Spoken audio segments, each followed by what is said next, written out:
Greetings, and welcome to the Third Coast Bancshares fourth quarter and full year 2025 financial results conference call.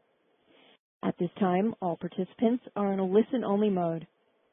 A brief question-and-answer session will follow the formal presentation. If anyone should require operator assistance during the conference, please press star zero on your telephone keypad. As a reminder, this conference is being recorded. It is now my pleasure to introduce your host, Natalie Hairston, Investor Relations. Thank you. You may begin. Thank you, operator, and good morning, everyone. We appreciate you joining us for Third Coast Bancshares conference call and webcast to review our fourth quarter and full year 2025 results. With me today is Bart Caraway, Founder, Chairman, President, and Chief Executive Officer, John McWhorter, Chief Financial Officer, and Audrey Spaulding, Chief Credit Officer. First, a few housekeeping items. There will be a replay of today's call, and it will be available by webcast on the Investors section of our website at ir.thirdcoast.bank. There will also be a telephonic replay available until January 29th, and more information on how to access these replay features was included in yesterday's earnings release. Please note that information reported on this call speaks only as of today, January 22nd, 2026, and therefore you are advised that time-sensitive information may no longer be accurate as of the time of any replay listening or transcript reading. In addition, the comments made by management during this conference call may contain forward-looking statements within the meaning of the United States federal securities laws. These forward-looking statements reflect the current views of management. However, various risks, uncertainties, and contingencies could cause actual results, performance, or achievements to differ materially from those expressed in the statements made by management. The listener or reader is encouraged to read the annual report on Form 10-K that was filed on March 5th, 2025, to better understand those risks, uncertainties, and contingencies. The comments made today will also include certain non-GAAP financial measures. Additional details and reconciliation to the most directly comparable GAAP financial measures were included in yesterday's earnings release, which can be found on the Third Coast website. Now, I would like to turn the call over to Third Coast Founder, Chairman, President, and CEO, Mr. Bart Caraway. Bart? Good morning, everyone, and thank you, Natalie. I'm pleased to begin by highlighting our company's robust performance in the fourth quarter as well as the entire year. Following my remarks, John will discuss the financials. Audrey will provide an update on our credit quality. Finally, I will discuss the progress of our merger with Keystone and share management's outlook for 2026. Our recent results demonstrated the company's commitment to growth, profitability, and long-term shareholder value. This performance reaffirms our strategic priorities and highlights our ability to deliver lasting outcomes that benefit our customers, employees, and stockholders. First, we saw significant growth in our balance sheet in the fourth quarter and throughout the entire year. Gross loans increased by $230 million, or 5.5% compared to the third quarter, reaching $4.39 billion. This marks a 10.8% rise compared to the previous year, surpassing our targeted run rate of 8%. Total assets mirrored this upward trend, ending the year at $5.34 billion, reflecting a 5.5% increase over the third quarter and an 8.1% rise compared to the previous year end. Similarly, total deposits grew by over $254 million in the fourth quarter, reaching $4.6 billion, a 5.8% increase from the third quarter and a 7.3% rise compared to a year ago. Second, the increase in service charges and fees is noteworthy, with an approximately 24% increase over the third quarter and an impressive 55% year-over-year rise. This is due to the effectiveness of our relationship banking model and our appealing platform, which have resonated powerfully with our customers. Meanwhile, loan interest income and fees grew by about 7% compared to the previous year, as we effectively expanded our overall loan portfolio through the hard work of our talented bankers. We were also able to lower our interest expense by approximately 4.2% from the third quarter and 5.2% when compared to a year ago. This was possible by dynamically pricing a portion of our deposit portfolio and capitalizing on the evolving interest rate landscape. Last but not least, we reached significant milestones. Book value and tangible book value rose to $33.47 and $32.12 respectively, reflecting a year-over-year increase of 16.8% and 17.7%. Our return on average assets remained robust, achieving an annualized 1.33% for the full year of 2025, returning a year-over-year enhancement of more than 26% as we continue to operate efficiently and serve our customers well. Overall, our 2025 performance reflects the incredible dedication and talent of our team and underscores the effectiveness of our strategy. These achievements go beyond mere figures. They embody our vision and passion. We outpaced our peers, exceeded expectations, and have set new standards for our company, all while sustaining growth and maintaining profitability to support long-term value for our stakeholders.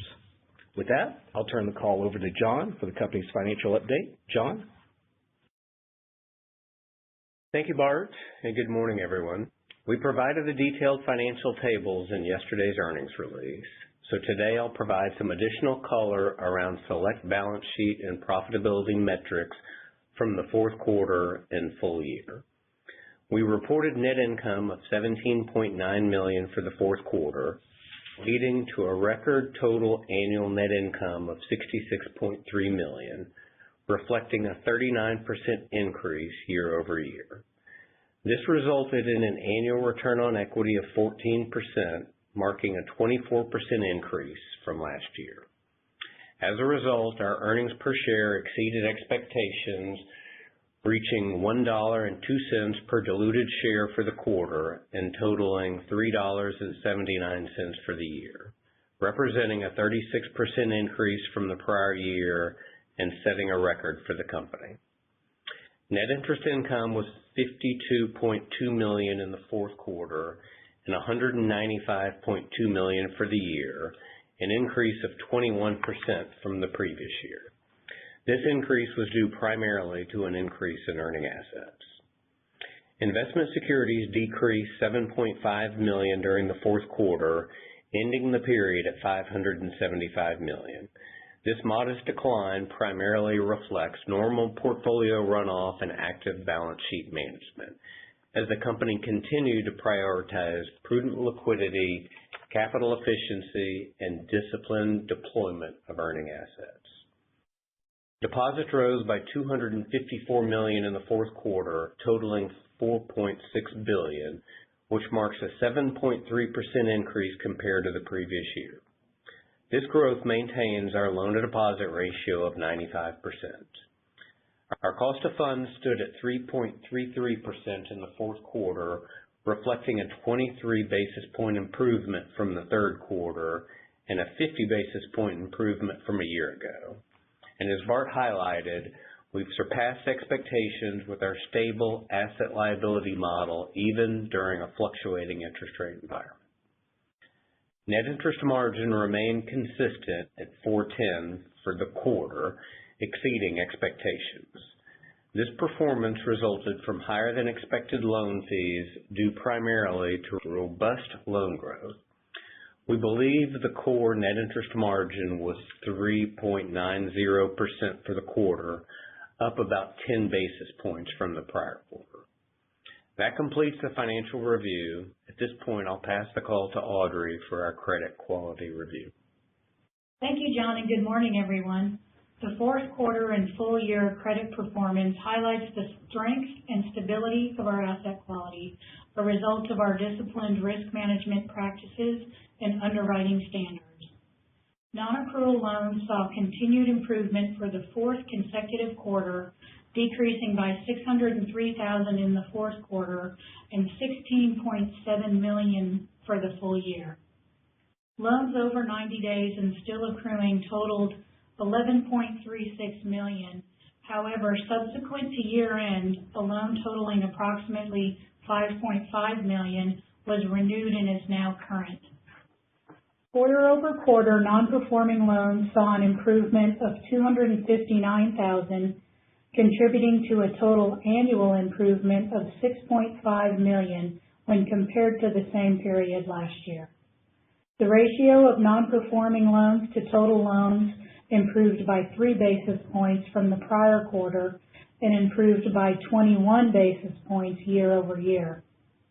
The allowance for credit losses represented 1% of total loans, which is a slight decline from 1.02% at the third quarter and previous year end. Net charge-offs were 8 basis points for the year, representing a 1 basis point improvement over the same period last year. Our loan portfolio remains well diversified, with allocations consistent with the previous quarter and throughout the year. Commercial and industrial loans were 43% of total loans, while construction, development, and land loans were 19%, owner-occupied CRE was 10%, and non-owner-occupied CRE was 16%. Overall, the quality of our assets is a key highlight. Our strategic blend of conservative credit underwriting and prudent risk management not only drives growth, but also ensures long-term value for our stakeholders. With that, I'll turn the call back to Bart. Bart? Thank you, Audrey. Third Coast history has been consistently defined by our remarkable growth as a company, which has been a key factor in our success. Throughout our journey, we have achieved several transformative milestones, including surpassing $5 billion in total assets, successfully expanding our commercial lines into corporate and specialty products, enhancing our core and treasury management solutions, and completing 2 securitizations in 2025. These accomplishments are a tribute to our strategic vision and well-executed decisions, solidifying our status as a high-performing public company. As we begin 2026, we are excited to build on the positive momentum generated in the fourth quarter and throughout 2025. By executing our strategic initiatives, we are confident that we will drive our company forward and continue to deliver substantial value to our shareholders. A focal point this year will be the integration of our merger with Keystone Bancshares, Inc., announced last October. Once complete, this strategic partnership will unite us as a combined $6 billion entity with 22 locations across Texas. 3 locations in Austin, with its dynamic economic growth and vibrant community, serve as a perfect backdrop for Third Coast expansion. Together, we expect to merge 2 culturally aligned community banks, leveraging our shared commitment to relationship banking and customer service, and reinforcing Third Coast's presence in the Texas Triangle. Looking beyond the merger, we also have set our strategic and financial outlook for 2026, including achieving loan growth targets of $75 to $100 million per quarter, establishing an annualized growth rate of approximately 8%, maintaining disciplined underwriting and portfolio management practices to ensure high-quality loan growth, enhancing our operational efficiency while scaling our organization for even greater success. In closing, I want to again recognize the outstanding work of the Third Coast team. Their commitments and execution have enabled us to deliver growth that differentiates us from our peers and strengthens our franchise in Texas's most dynamic markets. We remain focused on a proven banking model that supports sustainable growth, strong profitability, and long-term value for our shareholders. We enter the new year with confidence in our strategy and ability to continue delivering for all of our stakeholders. I'd like to now turn the call back over to the operator to begin the question and answering session. Operator? Thank you. We will now be conducting a question and answer session. If you would like to ask a question, please press star 1 on your telephone keypad. A confirmation tone will indicate your line is in the question queue. You may press star 2 if you would like to remove your question from the queue. For participants using speaker equipment, it may be necessary to pick up your handset before pressing the star keys. One moment, please, while we poll for questions. Thank you. Our first question comes from the line of Woody Lay with KBW. Please proceed with your question. Hey, good morning, guys. Morning. Wanted to start on expenses. It looks like there was several moving parts, as you called out, I think $1.5 million of sign-on and severance costs. So could you just walk through some of the actions you took in the quarter? Yeah, thanks, Woody. And there certainly was more than average noise for this quarter. So a couple of things that I might point out. So the legal and professional line item had about $1 million in merger-related expenses, and we think we have another probably $5 million that will incur in the next couple of quarters. For salary and employee benefits, it was, more in the hundreds of thousands of range as far as, kind of non-recurring type expenses. We did have a little severance. We did have some signing bonus, but paying a signing bonus is not an unusual thing for us. The other thing that I might point out is we had a little tailwind from taxes this quarter. We did purchase some tax credits and had a little more in the fourth quarter than I would expect to see going forward. So the kind of salary and benefits of maybe the excess was 500 or so for the quarter was basically offset by the extra benefit of the taxes, so that we were kind of thinking of operating earnings as being in that 107 sort of range. And I saw that there were a few people out there that had us at a little bit higher number adding back on salaries. But, if you think about how much we grew in the fourth quarter, we did have to hire just a lot of people to help in loan ops and other support areas throughout the bank. And, we'll definitely have an increase in that line item. Yeah, and as you think about, once the acquisition is closed, how do you think about additional hiring from there? Do you feel like you got most of it done in the fourth quarter, or there's going to be more to go in 2026? Well, again, the thing that we've talked about is us being a talent magnet, and that continues and only gets probably better as we grow. So as there is more, disruption in the markets with bankers, we get more than our proportional share of good quality bankers. Again, we're surgical and selective, but as great talent comes available and decides to move to our shop, we're going to continue to add them, and that's going to help propel our growth and continue on the trajectory that we're at. So I think what you would say is no fundamental shift as much as ongoing, operations as we've been doing it for the last few years. Yeah, and that's true on both the sales and the ops side. When we have these really big quarters, and we've talked a lot about our growth being lumpy over time, but when we have these particularly big quarters, we need to staff up in loan ops and IT and treasury and just any number of areas. So, don't be surprised by our head count going up when we have these big quarters. Got it. And then just lastly, a follow-up on the loan growth comment you made. I think you mentioned 75 to 100 million a quarter, which is, where you have been running. But once Keystone closes, do you expect that range to increase just given the bigger balance sheet, or that's still the right growth range as a pro forma company? I still think that's the right growth rate. So notice we've kind of bumped up the lower number a little bit just because we're seeing such good pipeline growth. I do think 2026 is going to be more favorable, if not an easier year on the production side. Plus, we've, between Keystone and some of the talent that we've onboarded, I think we're going to have a good run this year in terms of loan volume. And we're probably have less of the headwinds of some of the big payoffs or paydowns. So I do feel like 2026 is a good year. But again, I caution everybody that it does tend to be lumpy for us. And so you'll see, bigger quarters than others from time to time. But, last year we were basically exceeded barely the target that we put out. And again, I see when you look at it year over year, we've been pretty consistent on what we said the growth is going to be in achieving that. Got it. All right. Well, that's all for me. Thanks for taking my questions. Thank you.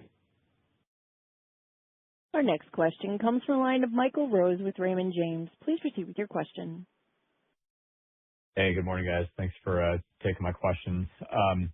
Obviously, really strong loan deposit balance sheet growth this quarter. It looks like there was really strong growth in the C&I bucket. Just wanted to get some color there. And it does seem like you've kind of raised the level of expectations for loan growth moving higher from, I think you were at 50 to 100. So you've kind of raised that range to 75 to 100. Just given the dislocation within some of your markets from M&A, the impacts of the deal and what that will bring, and just a better overall kind of loan environment as rates come down.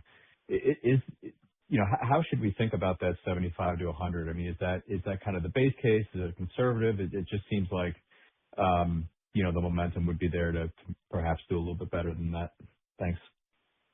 Yeah, I would say the base case. I mean, it's just a confluence of lots of different factors that could have, an effect out on it. Obviously, rates with regard to real estate loans, but it's also, just we've got great demographics in Texas, and there's a lot of tailwinds as well. But, we do, it also depends on the sentiment of our, borrowers, whether they're, using more leverage or not.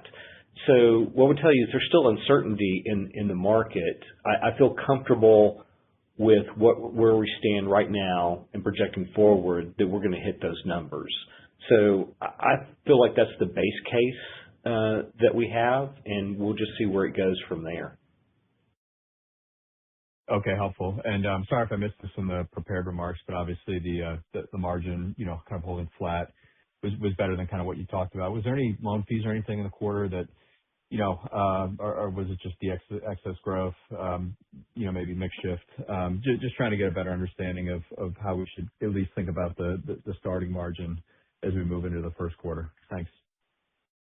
Yeah, we had about $1.5 million of what we think of excess loan fees.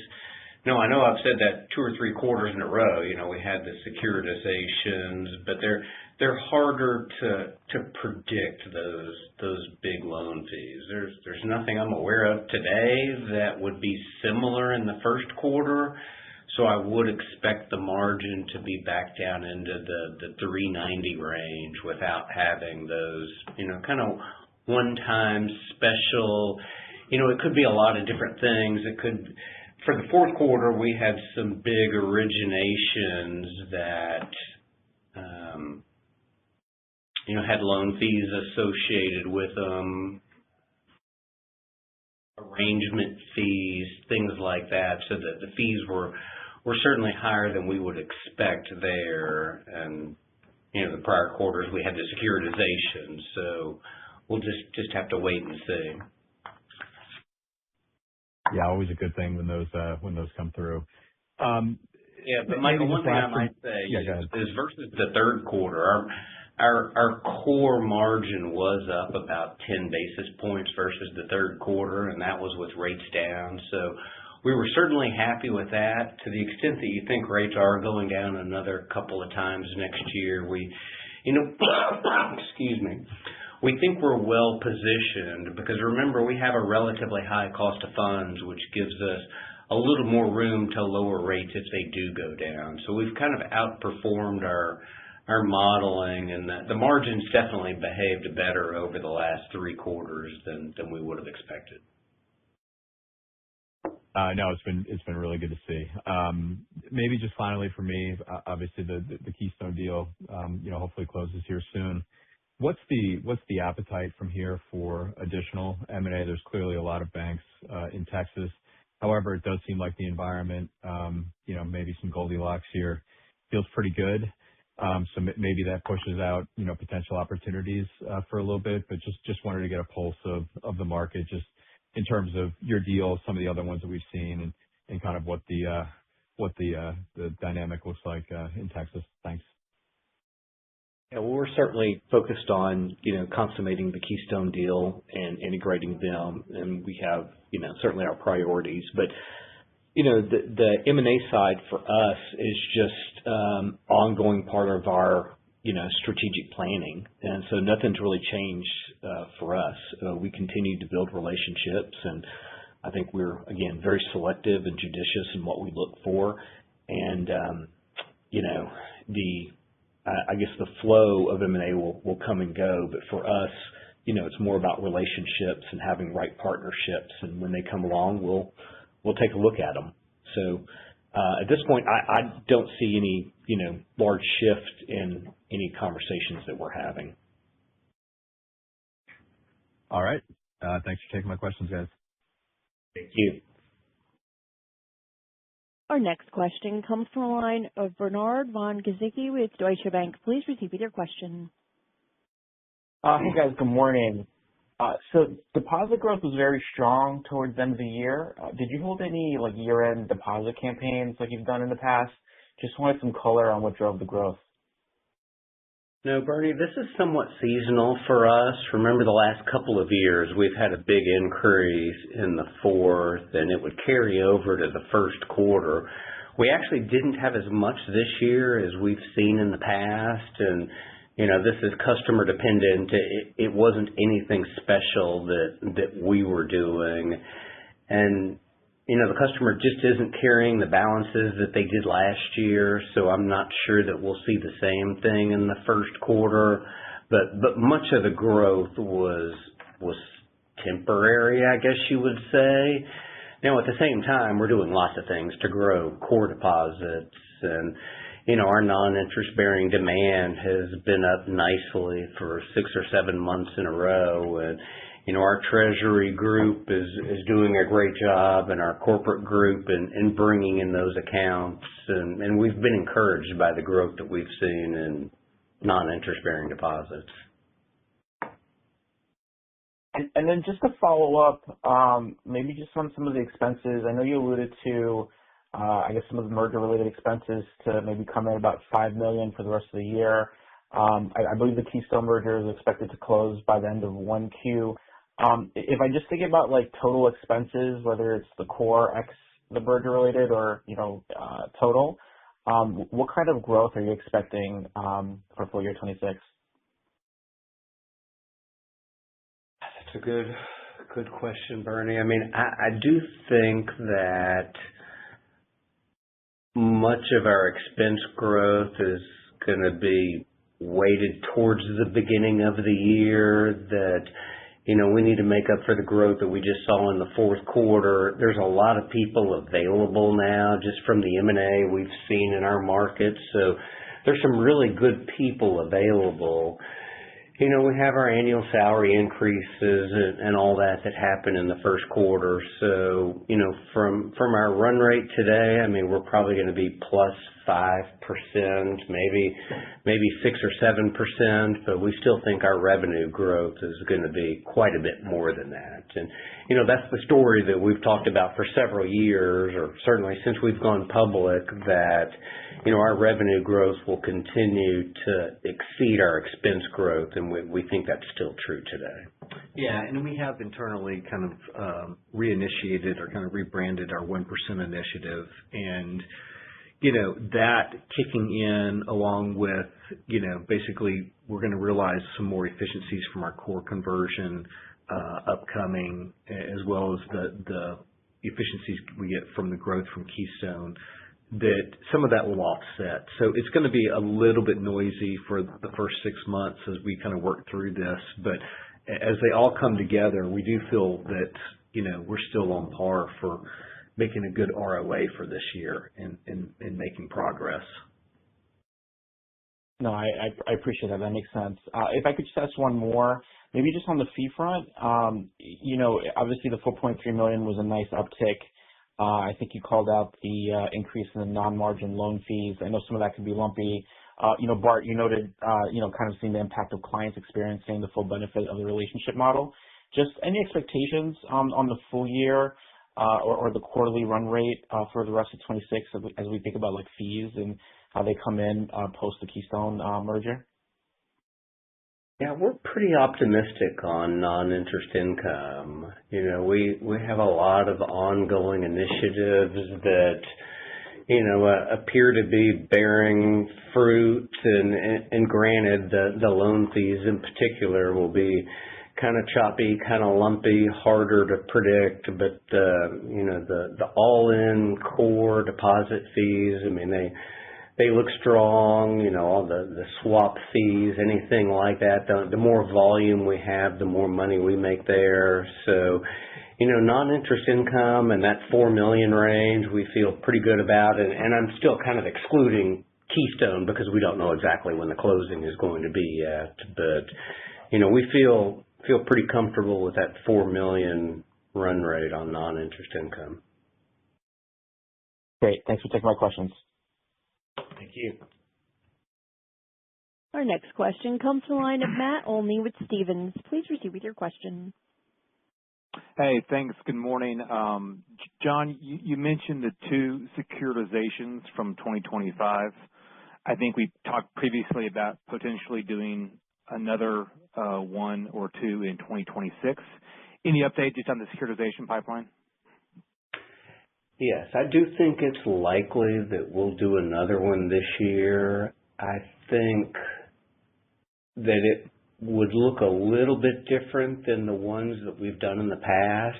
I think it would be more likely that we would be selling assets that exist on our books into the securitization just to free up room on the concentration so that we can do more of that construction lending. The first one that we did last year was unique, I would say, that it was kind of a new customer, new deal. We added loans to the balance sheet and securitized the rest of it on a large deal. Doing something like that is probably less likely going forward. I would think that, the next deal would more likely be more granular, more loans on balance sheet where we're just selling down some of the concentration. So it would actually shrink the balance sheet a little. Okay. And so it sounds like, John, the net impact to the bank may not be as significant as the securitizations from last year, since you wouldn't be retaining a small piece of that on your balance sheet. Is that fair? Well, we would sell loans into the securitization. It's still likely that we would buy back the security that would be at a lower yield. So it may not affect the size of the balance sheet as much as the mix and the yield. We would potentially have some fees that would be booked day one that would kind of be bringing forward fees associated with those loans since they're sold off our balance sheet, but it would be, more a timing thing than anything else where we're booking the income up front as opposed to over time if we would have kept the loans on the books. Okay. All right. That's helpful. Appreciate that. And then going back to Keystone, I may have missed this from the call, but any update just on the merger applications and the timeline of the deal closing? Yeah. So at this point, it's going along as planned, and so we don't really have any other updates other than it's proceeding kind of on our schedule. Okay. Both Third Coast and Keystone have shareholder meetings coming up for approval. I think ours is tomorrow and Keystone's is next week, and still just coming along. Okay. And then just lastly for me, I think one of the capital instruments on your balance sheet that's been there for a few years is that preferred convertible instrument. Just remind me of the mechanics of that instrument and if and when would that be converted and at whose discretion, and then what would be the impact to capital if and when that is converted? Yeah, so we have the right to call it September 2027, and I think the likelihood is that we would convert it to common at that point. And, the holder of the preferred could convert earlier if they wanted to. I'm not sure that anyone would at this point. It probably makes more sense to hold it. So we're, a little over a year and a half away from converting that to common. It won't affect most of our capital ratios or earnings per share or anything else because it's already included in all of those numbers. Is it already included? I mean, if it's converted to common, then I would assume it would impact the CET1 ratio at the whole company. It would affect that one, yes. So if you look at our slide deck, I think we show what the number is and what it would be if it was converted, and I think it's about 150 basis points difference to CET1. Maybe a little more than 150 basis points. Okay. And if it's the common, I would assume it also would benefit tangible book value per share? No, it's included in tangible book value already. Okay. Yeah, so okay. Page 12 of our slide deck shows that it's 125 basis points or so that it would add to CET1. Got it. Okay. Thanks for the color, guys. Great quarter. Thank you. As a reminder, if you would like to ask a question, press star 1 on your telephone keypad. Our next question comes from the line of Dave Storms with Stonegate Capital Partners. Please proceed with your question. Good morning. Good morning. I just wanted to go back. Morning. Wanted to go back to your prepared remarks where you mentioned that dynamic pricing has helped lower interest expense. How should we think about this tool going forward, and are you seeing any limits to this as you use it? Yeah, so I think that's a great question. Let's go ahead and pick up on. But yeah, there's several factors to this. With the new system, the core system, we have better pricing tools, better ways to understand our customers, and I think we're just now being able to utilize that to kind of sharpen our rate structures. So I do believe that we'll have more information at hand, but at the same time, I think as rates have changed, and as John mentioned, it's actually good for us when rates change because I think we have more capability to squeeze out more of our earnings, especially on the liability side. That we feel good that we've outperformed all of our models. So I think we are well positioned for any kind of rate changes that are there, but even ongoing basis, I think a combination of the fact that we've had this initiative for having full wallet, full relationships has been very helpful in us in basically squeezing out earnings out of basically the same assets. And the fact that I think we're more of a platform for our customers now, and we've got them into more products, certainly helps in a number of ways. But overall, what I would say is we just continue to refine what we're doing and get better and better at it. John, I don't know if you had anything else. Yeah, I agree. That's perfect. I really appreciate that color. One more for me. You mentioned that you expect NIM to maybe be more in the 3.9 range. How should we be thinking about the timeline for that? Are you expecting more of a cliff or maybe a glide path as certain portions of the portfolio roll off? No, I think it would be a cliff. When I'm thinking 390, I'm thinking for the quarter versus the 410 last quarter, because the loan fees that we had in the fourth quarter were, it was in the kind of the $1.3 million, $1.5 million range that were one-time events that added a lot to the margin. If we don't have those, the margin is just going to be lower for the entire quarter.